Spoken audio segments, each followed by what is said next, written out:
तो जी दोस्तों 35 बाई 55 का ये एक हमारे पास घर का प्रपोजल था, जिसको मैंने आपके साथ डिटेल डिमेंशन के साथ एक्सप्लेन किया। तो अगर आप बाकी प्रपोजल भी देखना चाहते हैं तो मेरे चैनल को विजिट कर सकते हैं, वहाँ आपको बहुत से प्रपोजल मिल जाएंगे 35 बाई 55 के। तो आ जाते हैं इसके मेन गेट की तरफ। मेन गेट आपको मिल जाएगा इसमें राइट साइड पे। तो जैसे हम मेन गेट से अंदर की तरफ इंट्रेंस देंगे तो सामने आपको मिल जाएगा इसमें एक कार पोर्च।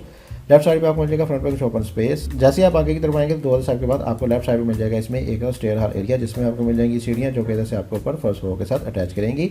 बिल्कुल इसी के सामने आपको मिल जाएगा इस घर का ड्राइंग रूम। आगे आएंगे तो आगे हमारे पास आ जाएगा इसमें एक सिटिंग हॉल एरिया, और लेफ्ट साइड पे आपको मिल जाएगा इसमें एक बाथ। बिल्कुल इसी के सामने आपको मिल जाएगा इसमें एक ओपन किचन, और किचन के बैक साइड पे एक अदद ओपन मिल जाएगा। बैक साइड पे आपको 2 अदद बेडरूम मिल जाएंगे। दोनों बेडरूम के अलावा आपको इसमें एक अदद बेडरूम या इसको स्टोर भी बना सकते हैं, और जबकि दोनों बेडरूम के साथ आपको अटैच बाथ और ड्रेसिंग वगैरह भी मिल जाएंगे।